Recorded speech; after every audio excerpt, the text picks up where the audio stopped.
top this week as lefty Parker Bohn III goes for his second straight PBA win. He led the field by over 300 pins this week. But 4 other players also have a shot at the title. Included in that group, Lonnie Waliczek from Wichita, making his first ever televised appearance. Taking a look at today's finals field of 5 in that number 5 spot, Waliczek, he will go up against former Rookie of the Year, the left-hander Ricky Ward. In the number 3 position, a 2-time winner, Steve Jaros. Our second seed, making his 3rd straight TV finals, Jason Couch. On top, gunning for his 19th PBA win, Parker Bohn III.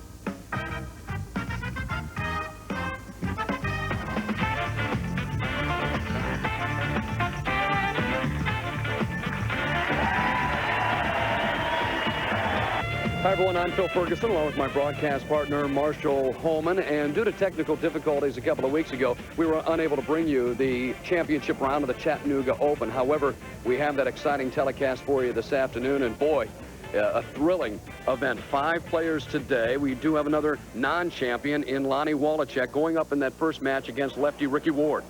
Yeah, and a third-year pro looking for his first title. Waliczek really made a statement making the top 5, and you know, no longer an amateur, now wants to go against the big guys. His first match, he'll have to go against Ricky Ward, and Ward, the tough lefty from Florida, will give him all he can handle. Ward, of course, past PBA Rookie of the Year. Then in that number 3 spot, Steve Jaros. He's won a couple of PBA titles. Well, he's won twice, Phil, but he's only won in Edmond, Oklahoma. So can Steve Jaros win elsewhere outside of the great state of Oklahoma? We'll find out later on today. Then you have a couple of tough lefties on top. Jason Couch in that number 2 position. Boy, it seems like every week Jason Couch is there. Well, 3rd consecutive week, Jason Couch is in our top 5, looking for his first win of 1999. A little bit disappointed. He's bowled good on the telecast in one of the 2 appearances, but has not made it to the title match and been able to win. And Marshall, the player on top, Parker Bohn III, dominating. I mean, 18 PBA wins, and next year, of course, almost an automatic in the Hall of Fame at the age of 35 with all those titles. Well, you're right. And Parker Bohn, he led the tournament by 300, 400 pins in Chattanooga. Very, very dominant from the very, very start of the tournament, and he wants to keep it going. You know, he won in his previous tournament in Austin, Texas. Now here in Chattanooga, he has 1 game for the title and his 19th career PBA victory. Lonnie Waliczek looking for his first PBA title, his first ever televised appearance. So we'll have to wait and see how he does in front of the lights, and we'll get a quick look at this 28-year-old who really bowled very well in match play, and a couple of nights ago in the final game of match play fired a 289 to secure that number 5 spot.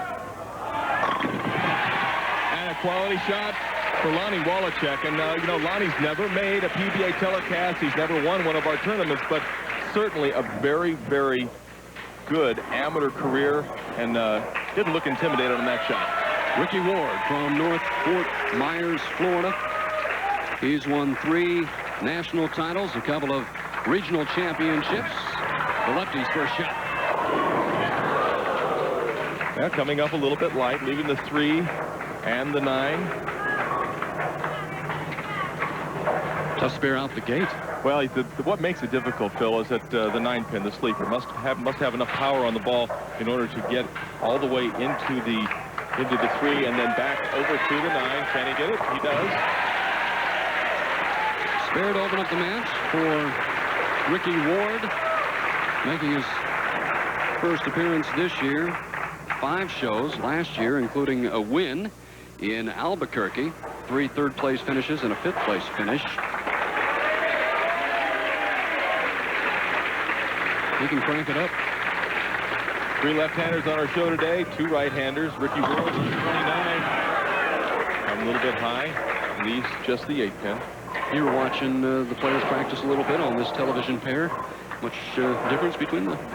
You know, the lanes actually on the left side look fairly close. On the right-hand side of the lane, the left lane hooked maybe just a little bit more, but not too much. And talking to Steve Jaros, he said maybe a board or 2.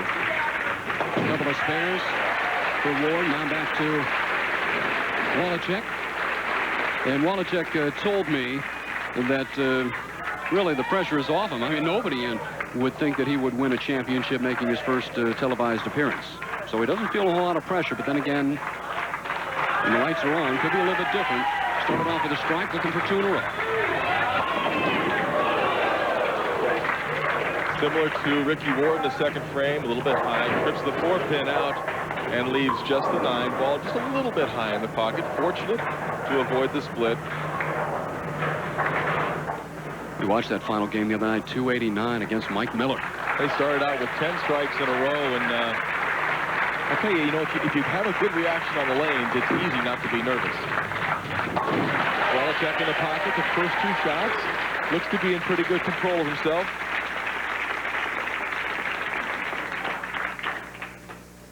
Waliczek, just 28 years old, 3 years out here on tour on the television pair. Averaged 228 over 3 games. High game this week of 289. A low of only 174. Very consistent all week long.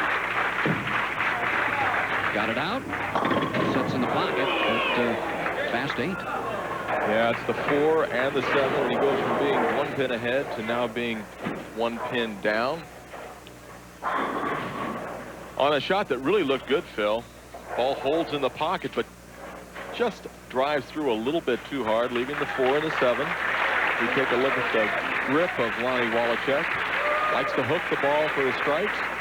He'll go straighter for the spares. Able to convert. Bit of a disgusted look on Waliczek's face as Ricky Ward now steps up in the 3rd. Well, Ward, one of the good clutch bowlers on our tour, doesn't seem to ever act nervous. I know he says he does get nervous, but you wouldn't notice it watching him bowl. I'm sure Waliczek wanted to put the heat on him early,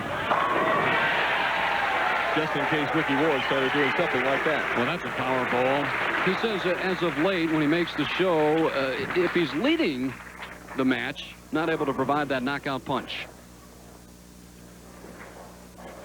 Just exactly what Ward would like to do once again coming up in the 4th frame as a ball goes high flush into the pocket, takes care of all the pins. He took a re-rack on lane 29, and looks like Waliczek is making some type of notes. I'm not exactly sure what he's writing down right now. Maybe writing out a Valentine's Day card. Could be. Solid 6 pin for Ward. Nobody able to get out to the, an early big lead right now as it seesaws back and forth. Ward with the spare here would have 59 in the 3rd and would be 1 pin ahead. Watch the balls. It just creeps up just ever so high, Phil, and the pins just avoid the 6, but not this time. He makes the spare. So a tight match here in the opening game of the PBA Chattanooga Open. It's Waliczek going up against Ward. More of this match in a minute.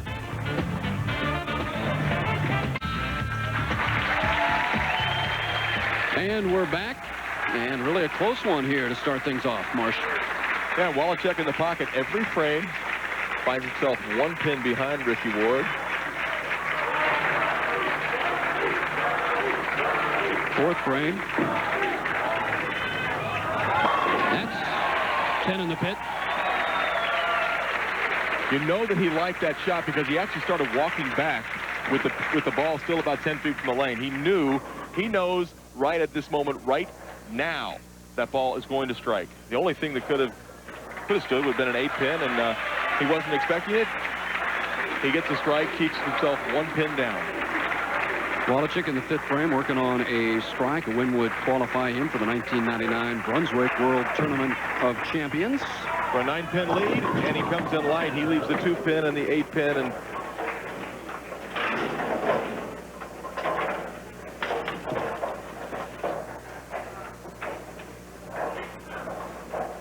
again, leaves himself a difficult spare, the 2-8. That's the same spare that Ricky Ward had to face in the 2nd frame. The 3-9 for the lefty, the 2-8 for the righty.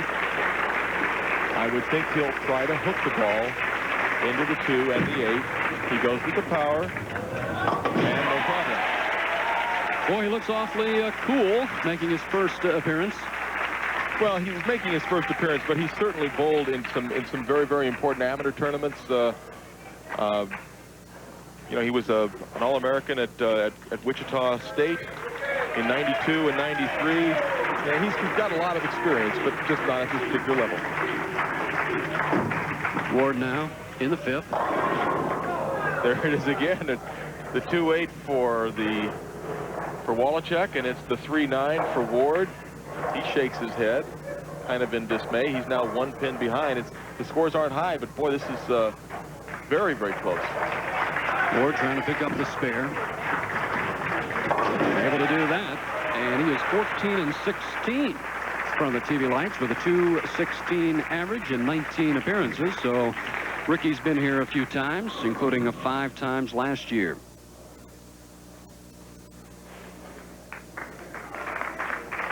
Sixth frame, halfway through, and just the 1 pin advantage for Waliczek.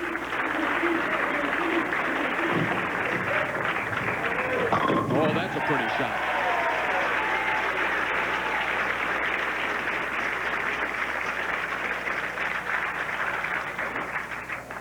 So Ricky Ward strikes in the 6th. Waliczek up in the 6th. The strike here, and would be able to maintain that 1 pin advantage.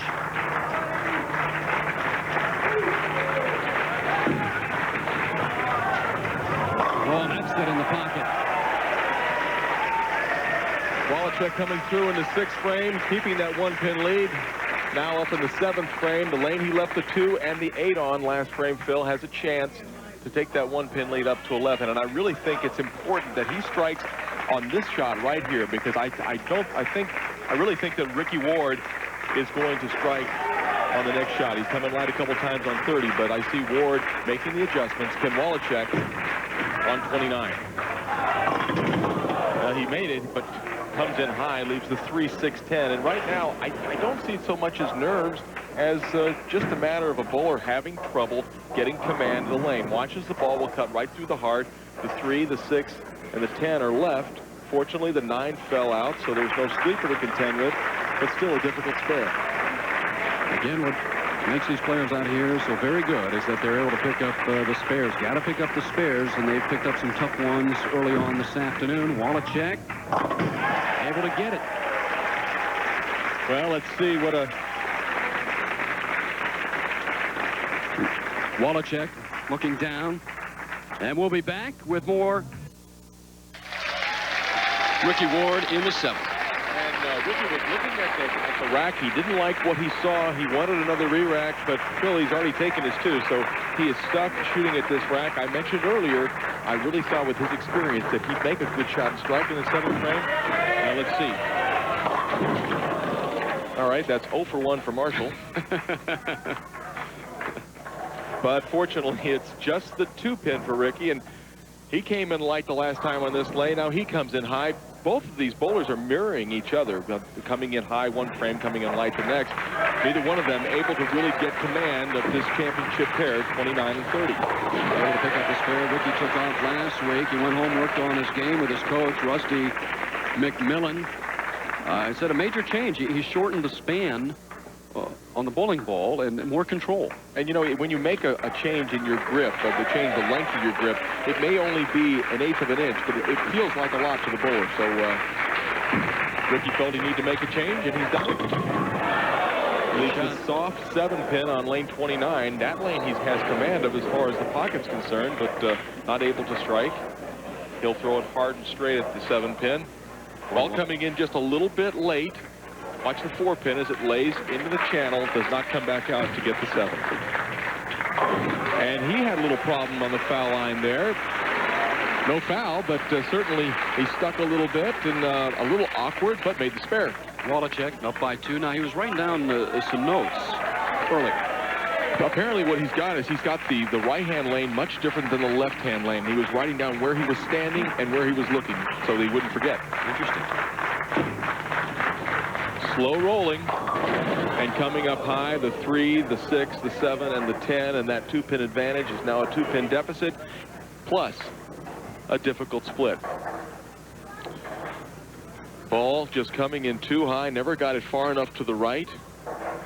It is a split that can be made. Basically, it's just the baby split, the 3 and the 10, with the 7 pin on the other side. The 6 pin is immaterial. If you make the 3-10, you're going to make the 6. Yeah. None of the splits have been converted on television this year. For Waliczek, he could certainly use this. Got a hook. And it's 8 out for Lonnie Waliczek. It's 142 in the 8th frame, and now it's a 14-pin advantage for Ricky Ward. And for a veteran like Ward, nice to be given a little break like that as we see the ball coming right into your living room, going way too far out, does not make the turn back up to the 3-pin.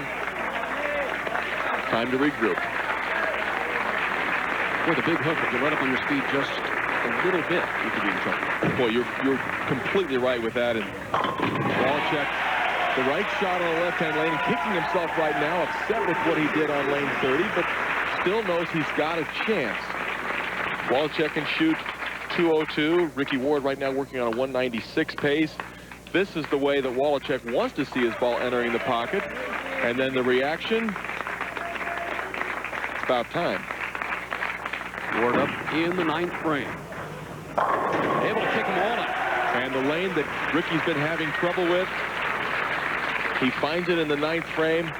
It's as simple as this. If Ricky Ward strikes his first ball on the 10th, gets 7 and a spare, he'll shut out Lonnie Waliczek. Last time on this lane, left the soft 7. So anything but a strike, and Waliczek still has a shot. That's correct. This ball here. Ward up in the 10th frame. High game this week, 269, low of 174. Well, that's the tough part for Ricky Ward. Now he must get 7 and a spare or better in order to shut out Lonnie Waliczek. Sometimes it's better to take a long glance at that scoreboard. Light hit as he mixes the pins up. Comes in a little light off the sideboard. Shakes down the 6-pin and the 10.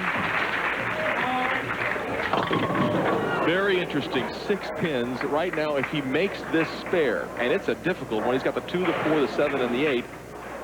If he makes the spare, he can do no worse than a tie.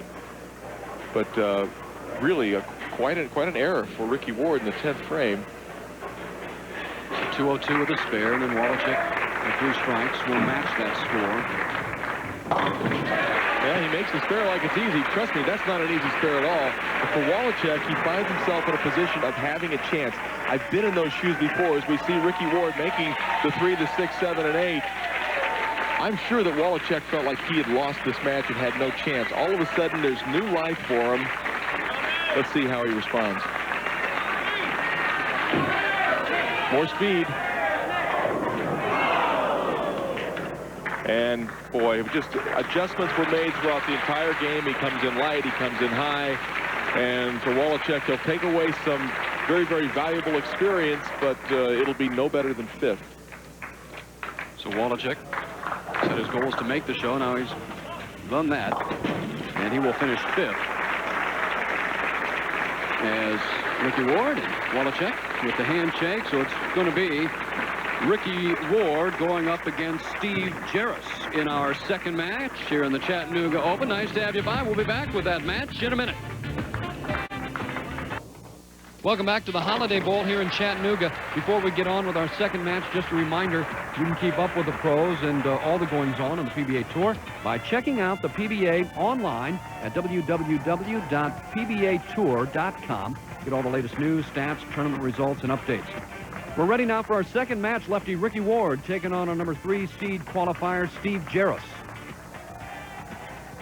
Okay, and here we are with Ricky Ward.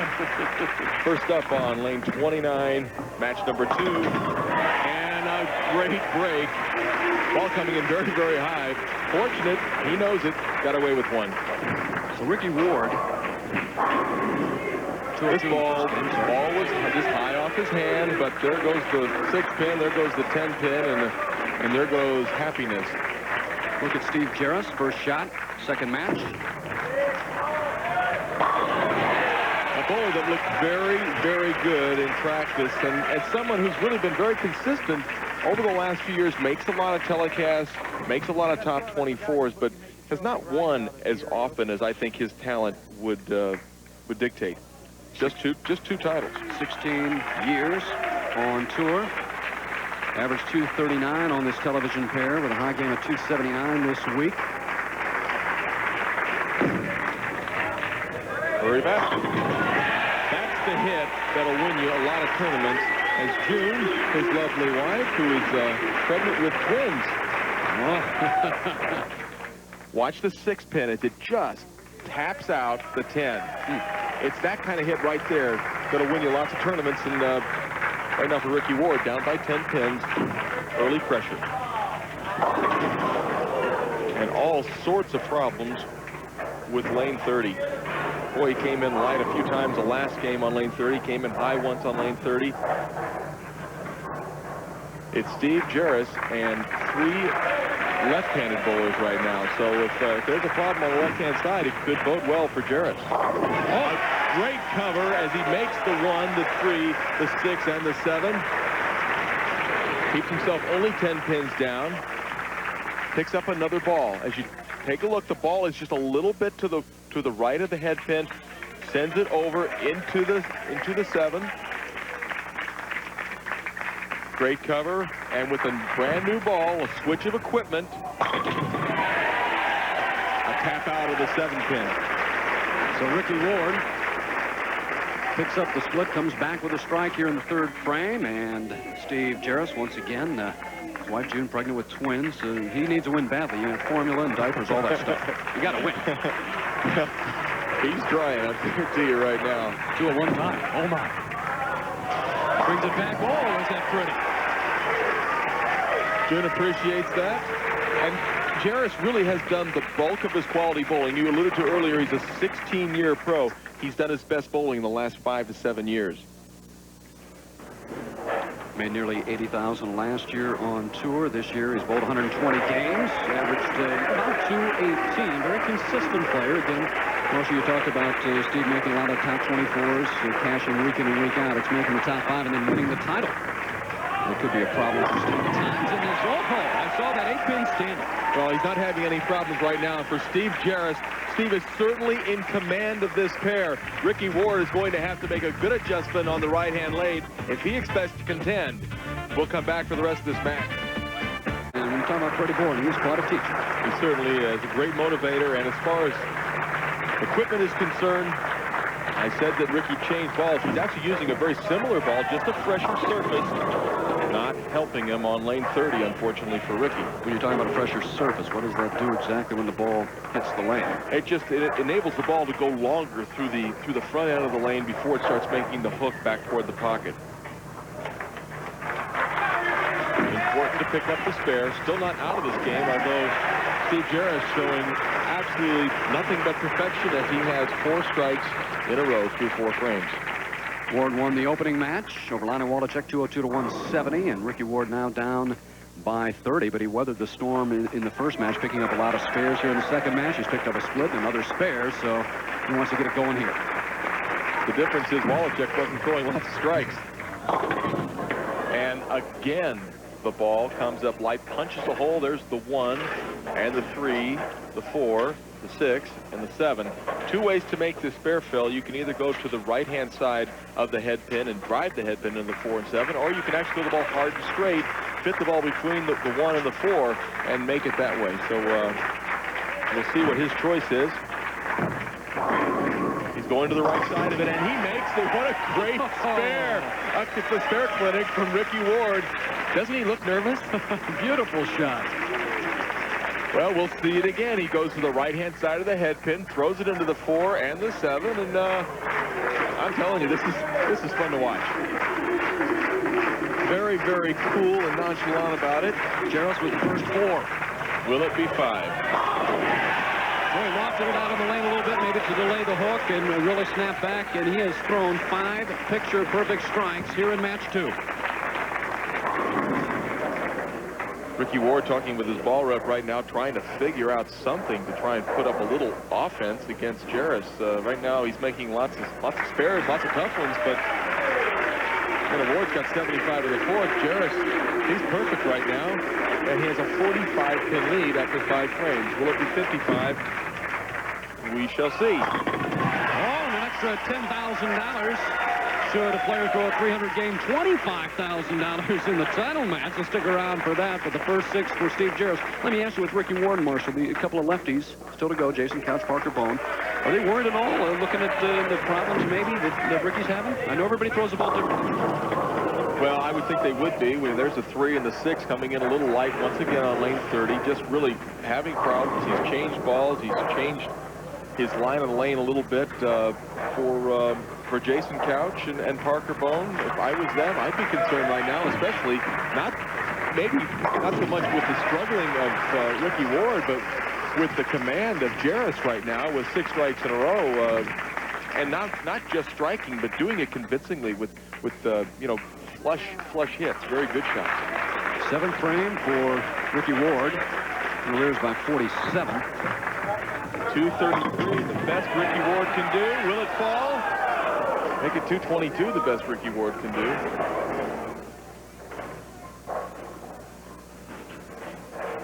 Well, gets the messenger or the bird dog coming back toward that 7th pin. Not going to happen. He makes the spare. But, you know, Ricky Ward, he's got 2 strikes and 5 spares and a big deficit to Steve Jaros. We're going to stay with you. We're not going to take a commercial break because Jaros has the first 6 in a row. That's got to hold. Oh, my God, he's got room. That ball was a good 3 boards left off his hand, Phil, and it did hold the pocket. And you see him smiling? He's going, yeah, wow, that's right. I'd say wow right now, too. You just got no chance. I mean, Jaros not only making good shots and striking, but also has the reaction to be able to miss a little bit, especially left. Yeah, 3 boards. That's how many he's got easily. June Jaros looks on. Hurry back. That's 8 in a row for Steve Jaros. He is cooking here in Chattanooga. And the pros would say for Steve right now, you got the whole lane.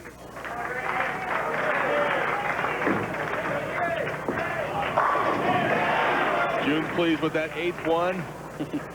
You bet. $10,000. That'd go a long way to helping out the Twins. Talk about Chattanooga choo-choo. I tell you what, ride the train at Steve Jaros right now. Is Ricky Ward. Well, he made a great shot. He leaves the 7th pin, and Ricky knows he's nothing but a supporting member of the cast right now. It's Jaros' show. And what a comfortable position to be sitting there with the front 8 strikes while knowing that you've got room on the lanes. Oh my gosh. Finally, it makes what looks like the perfect shot. The ball drives past the 8th pin. It's a solid 8. The ball just goes right past the 8th pin. Nothing goes over and interferes or touches it. Easy spare. Yep. He loves to fish, does Ricky Ward, but right now, Steve Jaros just railing him in. 9th frame for Jaros. If you just joined us, nice to have you by. Phil Ferguson, along with my partner, Marshall Holman, but Jaros now the first 8. And we'll just watch and enjoy as we see him go for the 9th one. Oh, my gosh. He wasn't sure of that shot until they all fell over, Phil. That ball was hanging and hanging and hanging and just barely getting back up to the pocket. Watch, right now he's got to be saying, please hook a little bit. Tickles him over. 9 in a row. 3 more for $10,000. We only have one 300 game all the way. Roger Bowker made a telecast a couple of weeks ago. The first 9. Jaros up in the 10th.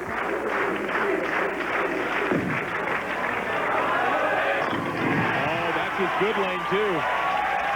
On lane 30, a couple shots, a little bit high, a couple shots, but maybe just one shot a little light. On 29, he's looked very, very solid. Could it be 300 on our telecast today? Last time, I believe Parker Bohn, Jaros with that checkered flag, racing home here. It was Parker in Reno last year. 10 in a row. Got it out, got to hurry. Yes, 11. 11. And June's going wild. That's right. One more, Steve. Come on, you can do it. Folks, you don't have the Twins here. All right. One more strike for what I would believe would be the 13th 300 game on national television. Interesting, too, because fans in the past would be dead quiet right now, but they are hooting and hollering for Jaros, who needs this one for a 300. Takes a deep breath, and let's just watch. There it is. $10,000 for Steve Jaros. 13,300 on the telecast. And everybody's on their feet right now, including Phil and myself. A hug from wife June. Extra $10,000 courtesy of the PBA, but Steve still has another match or two to go, and getting hugs from Parker Bohn, our tournament leader. Here's the last shot he threw. It's coming in a little light. The power knocks him down the 5, into the 7. Oh, and a great reaction. It's not a choo-choo train, it's a freight train. Well, we've got everybody excited. Jason Couch comes out and congratulates Steve Jaros. He'll be bowling him coming up next. And, of course, Parker Bohn he came here. And we are going to come back in just a minute with that check presentation of $10,000. Stay with us, Steve Jaros, a 300.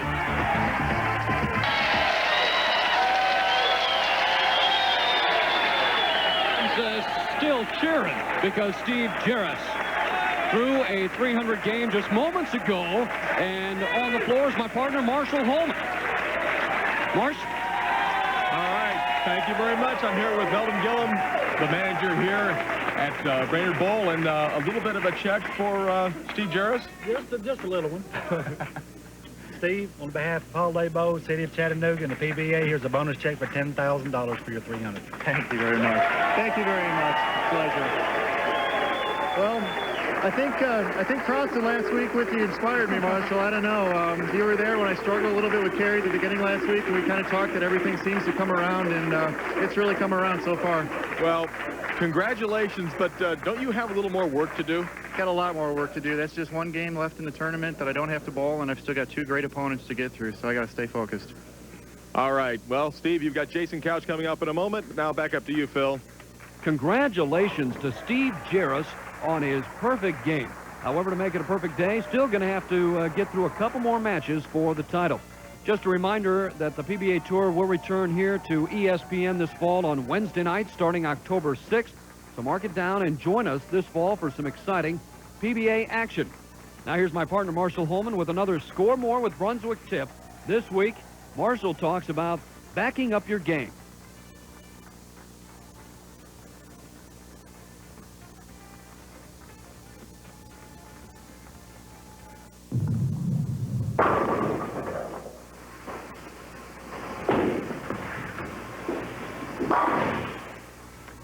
What you just saw Dawn throw was a backup ball, and that's the topic I'm going to discuss on this week's Score More with Brunswick tip.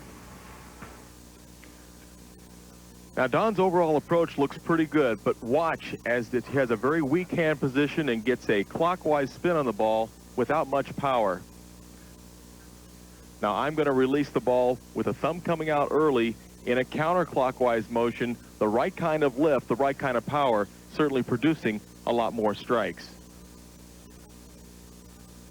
Now, in the profile view, remember, it's not so much a matter of strength, but getting yourself in a position to put the right counterclockwise spin on the ball. Jack Jurek here, you'll see, getting to the line, very good approach, good results.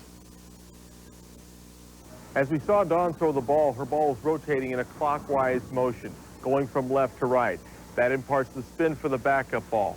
What she needs to do is have the ball going in a counterclockwise motion to spin the ball from the right to the left for the right-handed bowlers. That'll give you more power and certainly will improve your scores. Here are 3 things to remember. The thumb clears and the fingers roll up the back of the ball in a counterclockwise motion. When you throw the ball, you want to feel as if you're shaking hands at delivery. And 3, the face of the elbow actually turns to the right as you're releasing the ball. I'd like to thank Stacy Garbacci of Parkland, Florida, for sending in the suggestion for the backup tip via the PBA website. Steve Jaros will now take on Jason Couch. Back in a minute. And the semifinal match, Steve Jaros will take on Jason Couch. Both players, a little practice in before the semifinal match. And Marshall, I mean, who's the favorite here in this match? Well, I'm watching Jason Couch, and he looks like he's having a little bit of trouble on lane 30. This is his last warm-up ball. This shot could go a long way to what will happen in his game today. As far as Jaros is concerned, you know, it's definitely good news to shoot 300, but it can take a little bit of energy out of you. We'll see if the experienced Jaros can forget about the elation of the 300 game and get back to business. But to answer your question, I like Jaros. Best finish, 7th place last week in Austin. This will be his best finish of the year, no matter how many places here on the television show. Solid 9.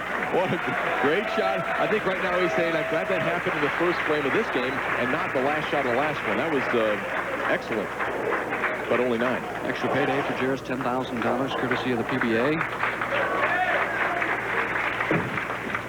Picks up the single pin spare.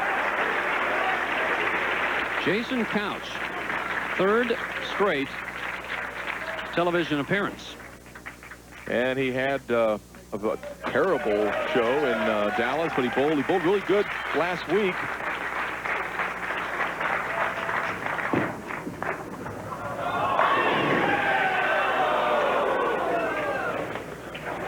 Tough break to start for both players. And the soft 7-pin for Jason Couch. Watch the 4-pin, second from the left. It knocks into it, but he's trying, but he's not going to be able to get it down. And he misses the 7-pin. Looks like he's stuck a little bit. Yeah, bowling against a guy who's been so hot, and then he misses that one. Boy.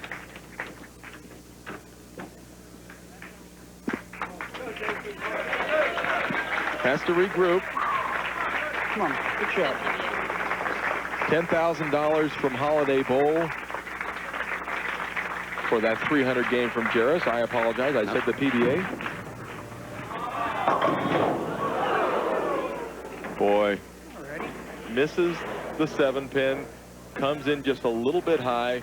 And now he leaves himself all sorts of problems. He got the baby split, the 2 and the 7, with the 4, with the 6 and the 10. What's the best way to go with this one?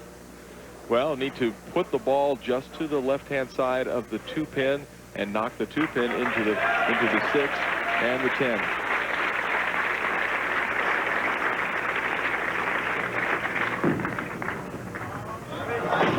Well, gave it a shot, but open frame for Couch.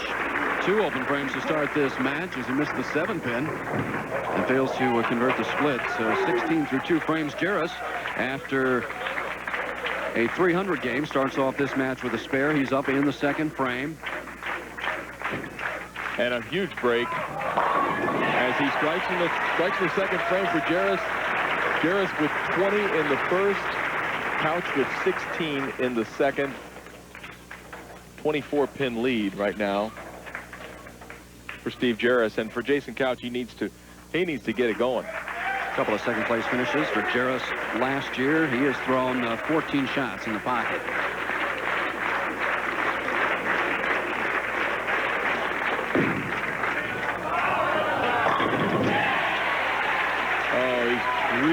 Really sharp today, and certainly all the nerves are gone. The 300 game is over.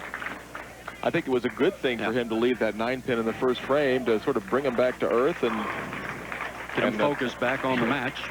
And it's always nice to be sitting in your chair while your opposition is struggling a little bit. Able to mix him up. Couch with a strike in the 3rd. Jason averages 230 on this TV pair this week. And Jason, a better bowler mentally than he used to be. Boy, if he got off to a bad start, it was very difficult for him to make a comeback. But today, he's keeping himself calm, even though he's off to a open strike start. Boy, this would go a long way to helping his confidence with a strike on 29 and a solid 7.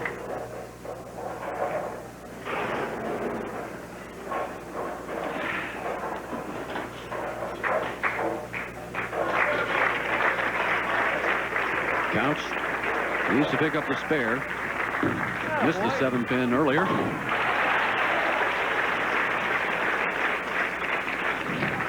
And he picks up the spare.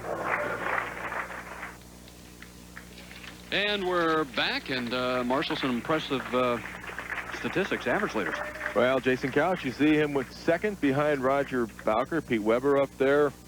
Walter Ray Williams, he's up there in fourth, but we're not seeing him when it comes to the telecast day. A lot of people saying, where's Walter Ray this year? But he's averaging 224.5. He's bowling solid, but he's not quite getting to the to our telecast. Nobody's throwing a pity party for Walter. He'll figure out a way. He'll be here soon.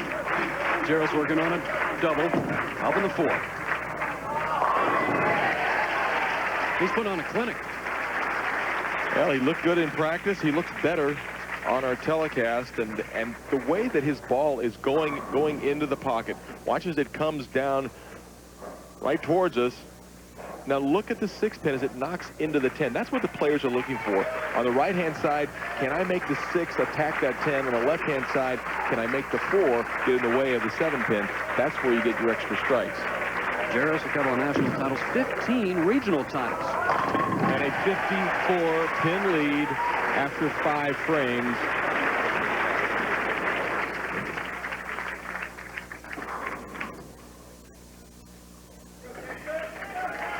Jason Couch, a couple of opens to start this match. A strike, spare.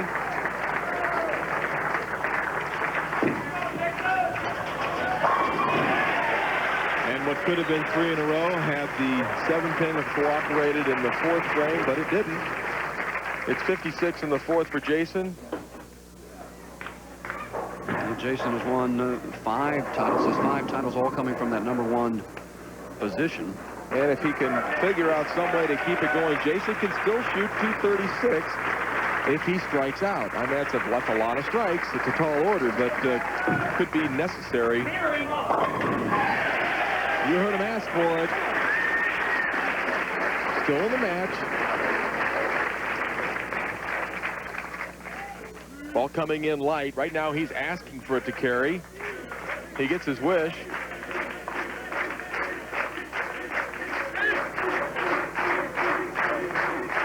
Jaros working at a 220 pace right now with a strike here up to a 230 pace. And now the situation is if Jaros can just keep good count and continue to mark. As I said earlier, the best Couch can do is 236. Jaros working at a 239 pace, and a great shot right here. Well, Jaros again, 300 game, goes into the record book. He was in the record book before with the lowest game on national TV with a 129, so even it out a bit. I would say so. I would certainly take the 129 if I can back it up with 300 somewhere down the line. Uh-oh. You just talked about it, Marshall. I mean, if Couch keeps striking, and this very well could be an open frame for Jaros. And Jaros said he threw that ball a little bit firm. Ball hung a little further down the lane, didn't make the move early enough. He'll just go for 1. If it bounces out, well, that'd be a big bonus. It doesn't.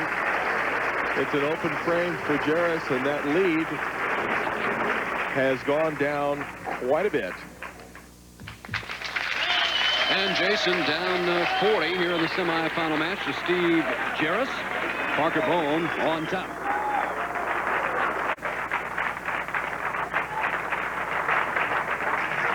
And go Jason Couch for his 3rd strike in a row. Really needed that to have any chance. Thought the ball was going to hook back. Come on. He's down 42 pins. He's bowled so well. 3 straight shows, and that is very difficult. Well, it's difficult to have that consistency from week to week. A spare, we saw Ricky Ward shoot out a couple of times on that lane. He makes that. Now it's a 214 possible for Couch. Down 42 pins, and he's going to need more help from Steve Jaros if he has any chance to go against his friend and roommate, Parker Bohn III, in the title match. 8th frame. He's still focused, Phil.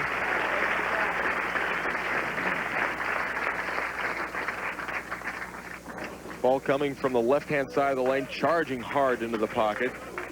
Takes care of all of them with ease. They start chanting for Steve Jaros. A beautiful shot from off the hand of Steve Jaros.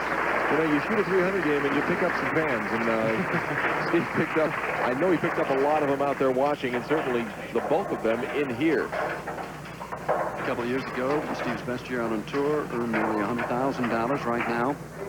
Up 42 in the 9th frame. Parker Bohn, our tournament leader. Bohn trying to make it back-to-back PBA championships.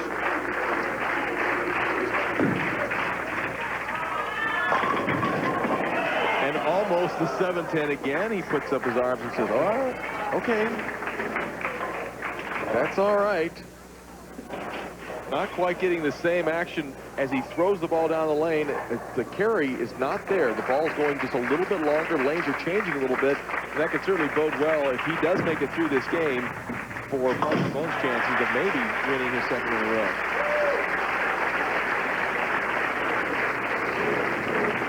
Well, Couch can strike out for 214. And if he does, he'll force Jaros to at least show up in the 10th frame.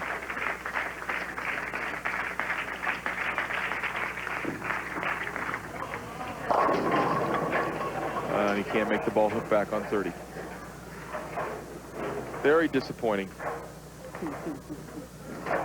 That's a little, I know it's a sarcastic laugh. I've been in those shoes. It's not fun. It's nice to get here. It's nice to make a telecast. But boy, you want to convert and win. And for Jason Couch, it's 3 great weeks and 3 frustrating weeks as well. He has bowled so well to get to the telecast. He said the lanes were different for him this week than last week, and that shows a lot. He played out last week, playing a little more inside this week. But he's heading outside now. It's been kind of chilly for Jason Couch. So Steve Jaros knows now he's got that 300 game in his back pocket, along with that $10,000 check. Holiday Bowl. And he will win the semifinal match. There's really nothing that Jason can do right now except to take incredible serves.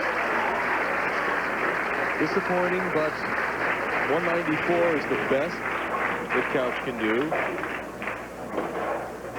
Jaros right now, even if he doesn't show up in the 10th frame, has 196 in the bank. Couch finishing out the game. We're getting it out there. It's coming back, and almost another 7-10, but just the 10 pin standing. That's 193 for Jason Couch. And Jaros already a winner. Well, right now for Jaros, just a matter of keeping his concentration. He's got a few extra shots here to throw. Kind of like getting 3 warm-ups, though. Maybe not quite as exciting as our last game, but very exciting for Jaros and certainly his wife June right now. Very pumped up and looking forward to the title match and the opportunity to win title number 3. And really, as June watches, a great opportunity with Steve being locked in. And so far, we haven't seen the lefties have much on our championship pair 29 and 30. The advantage has got to go to Steve.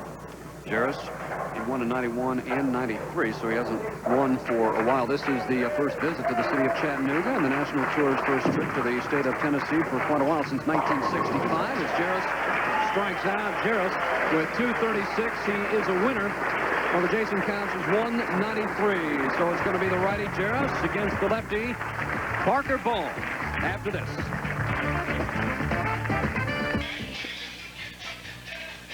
And so far this afternoon, Ricky Ward defeated Lonnie Waliczek 202 to 170 in match 1. Jaros can't do any better than that, 300 to 200 over Ward, and then Jaros beating Jason Couch 236 to 193. Now we're ready for our title match in just a couple of minutes, and that will be Parker Bohn, our tournament leader, going up against Steve Jaros. Marshall? Let's take a look at some of the other finishers in sixth place. Mike Miller, you know, he won a couple weeks ago in Dallas, and he certainly wants to send a happy Valentine's Day to his daughter Adrian. Mike Albee, 26th-time PBA champion and certainly one of the best, Hall of Famer. In eighth place, Chris Barnes. He finished second a couple of weeks ago, and Tim Chris, he took home his fourth title last year in Richland, Washington. Dave D'Entremont, Double D, you know, he was having some problems, but he's making a strong comeback, bowling well again, and Sean Quinn, the second-year pro, making consecutive match play appearances. Mark Masabi, a part-time player who's playing the Bullmore this year. Jeff Lizzie, the owner of one PBA title, his third match play appearance of the year. Danny Wiseman, the man who, when he does make it to the telecast, always seems to win. And Robert Smith, he made 3 shows with a high of second last year as a rookie, and he's bowling well again this year. Darren Wong, he's made a very good finish this year, making his first match play appearance. And Norm Duke, 16 career titles, Norm in 17th place. That's a little low for the Dukester, but looking to make it a little better next week. And speaking of Erie's own Bob Learn finishing in 18th place. He's Mr. 300. Kurt Pilon, second-year pro, his first check of the year. Dave Watka, he was second to the Don Carter Classic a couple weeks ago, still looking for title number 1. And Mike Triniski bowling in his first full year on tour. Justin Romick, he's the winner of 3 PBA titles, including the '94 U.S. Open. And Mike Edwards, the only PBA player inducted into the American Indian Sports Hall of Fame. Roger Bowker, he won his 5th title in the 1998 Columbia 300. And Dale Eagle, he just won his 3rd senior tournament title just a couple of weeks ago in Lakewood, California. And we are just about set for the title match. And during the practice warm-up, Parker couldn't find much on the one line. Well, I watched him throw 8 shots on lane 30. He came in high once and came in light 7 times. Didn't have any problem with lane 29. Lane 30 is the lane Parker must figure out, and for Steve Jaros, he's got both of them figured out just to control his nerves right now. Jaros is strike to start this match, so Parker only threw 1 shot on lane 29 in practice. 29 wasn't the problem. It's this lane right here, and you see what lane he's starting on? He's starting on lane 30 because he wants to throw as few shots as possible on this very difficult right-hand lane. See if he makes the right adjustment. That's just amazing. Watched him bowl for 5 minutes on that lane, never came close. Turn on the lights, and Parker, with 18 national titles, trying to make it 19, is right there. A couple of top 24 finishes, 3 finishes in 5 events. And using 1 ball for lane 29 and another for lane 30.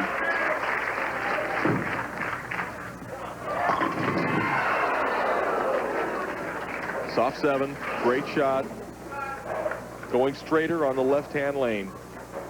Trying to hook the ball more on lane 30. The lane 30 has a little bit of a hang spot on it, and the only way that Parker can get around that hang spot is to go to a ball that's stronger and make the ball finish harder. And disappointing, 7 pin. Thought he might get out with a quick double. Good spare shooter, but he puts a little excitement into that one. He won last week, Columbia 300 Open in Austin, trying to make it back-to-back wins. So last year, 6 TV appearances, won 4 times. Crowd has gotten behind Jaros after that electrifying 300 game. There's a quick 10-pin lead. I know Jaros wants to get pretty excited right now, but a long ways to go in this game. 8 frames.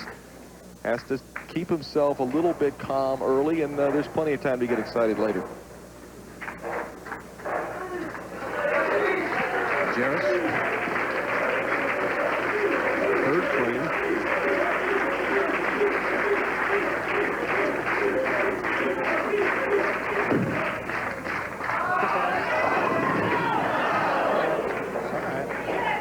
Fortunate just to leave the 7-pin. Knew the ball wasn't going to make the corner, not hook back all the way. He asked for it to hook back. Let me ask you, Marshall, it looks like he's blowing in the finger holes or thumb hole? Blowing in the thumb hole, gets this little warm air into the thumb. That helps to get a more secure grip on the ball so he doesn't drop it early. No problem making the spare.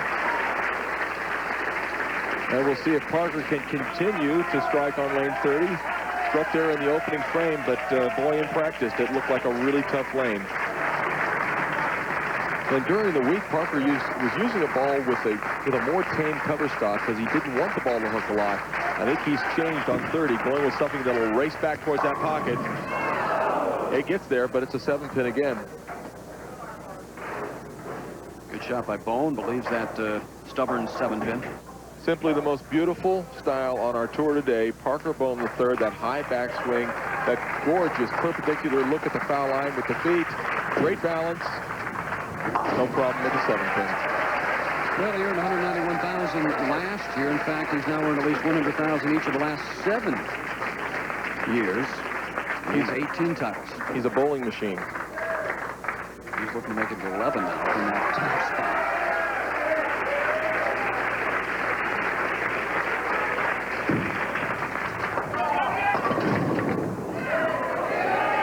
The lane he had a good command on in practice is giving him a little bit of grief right now in the title match. Parker led by 351 pins after qualifying after 18 games. And that'll loosen you up, huh? He said he had trouble concentrating a little bit because he was so far in. Well, he led the field by more than 10 pins a game in actual wood, not counting bonus. Just the 10 pins a game better than the next best player in the field, which is something you don't see very often at all on Pro Bowlers Tour. Jaros with an 11-pin lead, looking to strike in the 4th frame.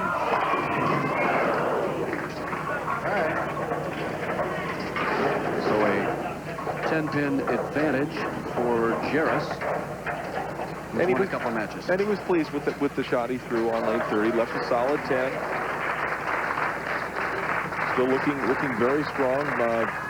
Not putting Parker away early. And I know that, well, he'd like to get a great big lead early and coast his way in. I want this shot. Come on.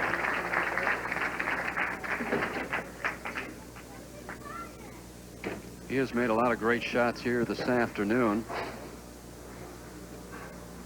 Up now in the 5th frame. Again, Jaros up 10 over our tournament leader, Parker Bohn.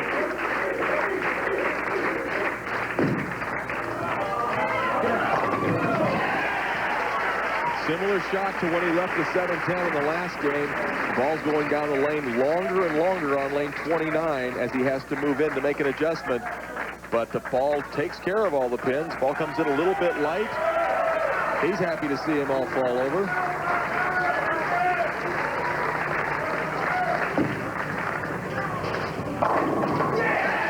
And a great adjustment for Parker Bohn on lane 30. Now, okay, Parker, you got the lane that was giving you the trouble is now become your good lane as he asked Kurt Von Kruger, our tournament director, for a re-rack on 29.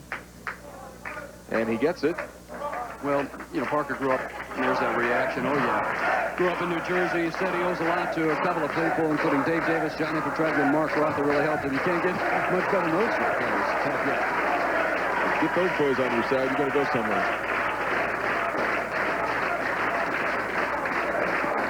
To tie the match with a strike on lane 29. And not a good shot, but a great break. And Parker's happy to have it. Parker with a double. And we have a tight match at back. All lead.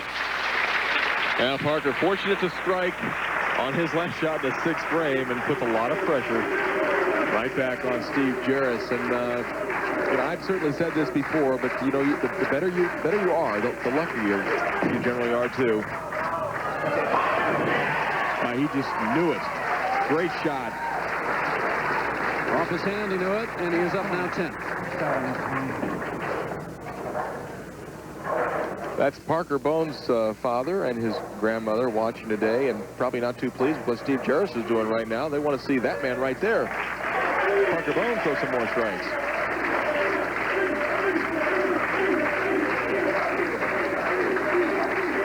For a 20-pin lead.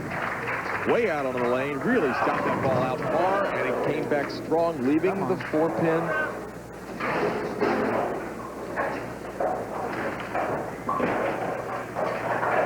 ball's just going to come in a little bit high. You'll watch the pin just go around. That's the head pin going around the 4-pin. Makes the spare.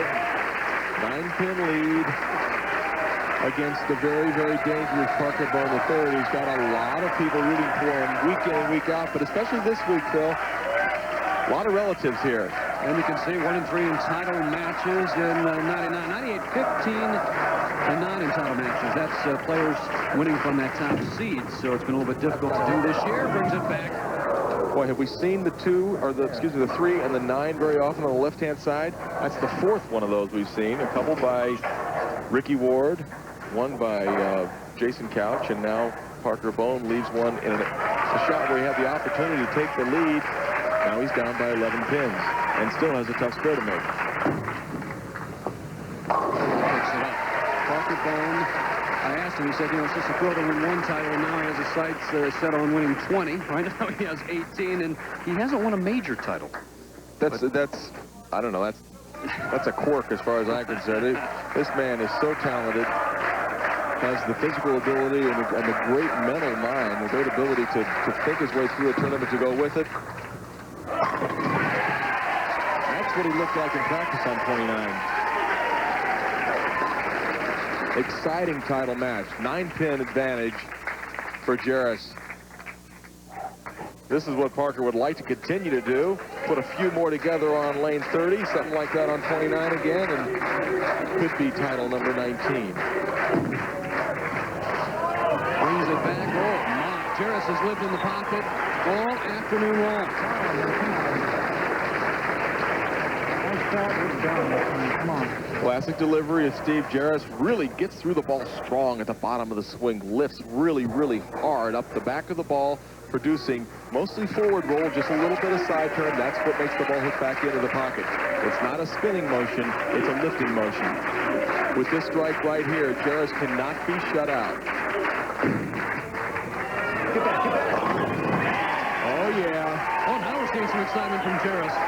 Well, he knows that now's the time that he can emote. It's the 9th frame. It's the title match. And this ball is coming back from right field. Here she comes. Strong ball. And the reaction of Steve Jaros, knowing he's got a chance.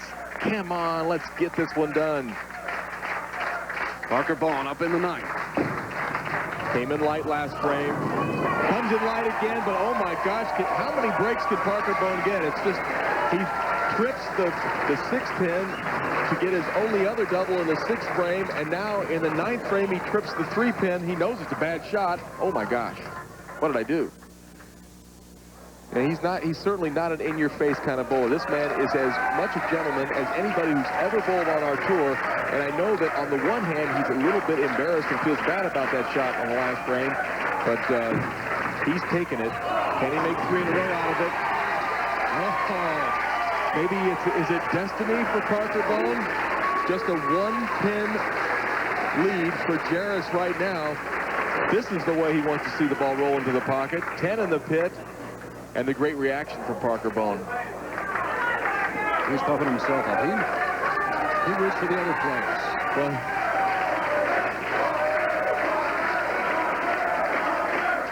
down 1 pin. Strike here. Up by 11 pins. We'll watch.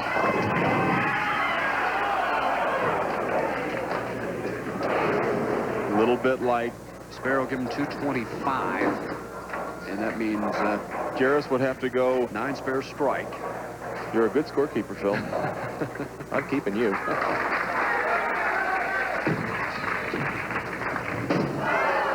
That's a crucial mistake right there.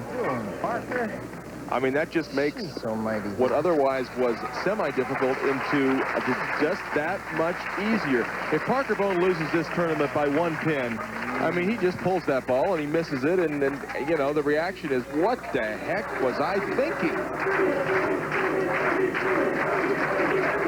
Jaros would love to strike here. That ball was left of his target, and it's a solid 7. Now, that looked like a terrible break, but that ball was so far left of his target, it held the pocket, comes in a little bit high, leaves the solid 7. Still a chance for a tie.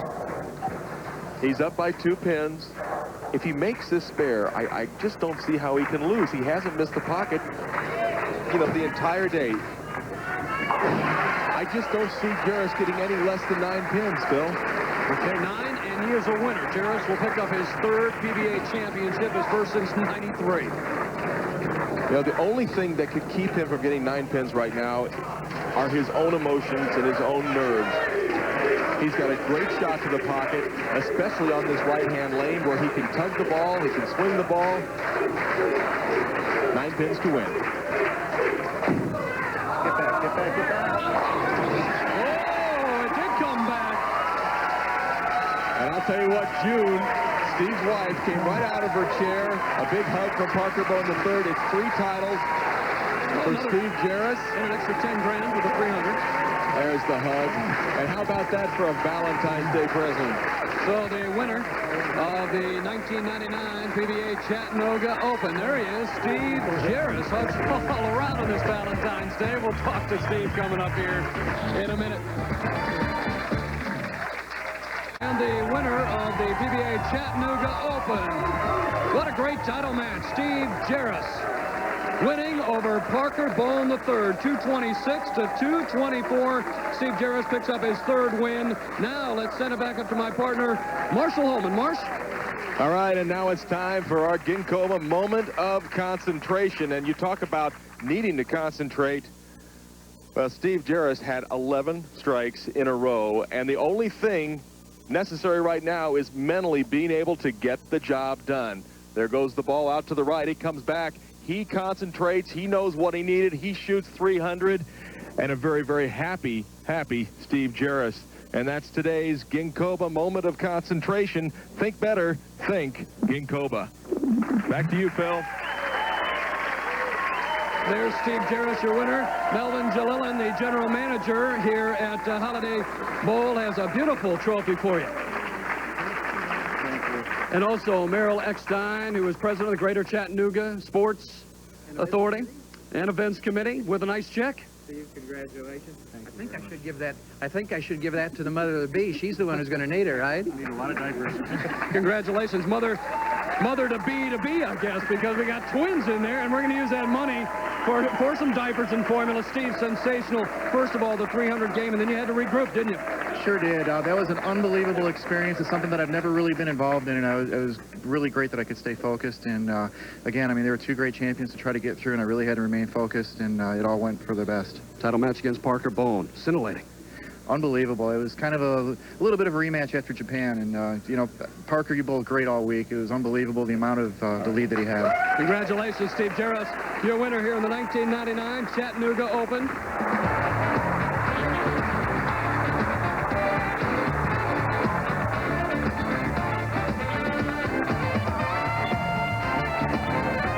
Be sure to join us when the PBA Tour returns to ESPN for the fall swing. All of the action gets underway Wednesday night, October 6th. This has been a presentation of ESPN, the worldwide leader in sports. And for more, log on to ESPN.com, part of the Go Network, go.com.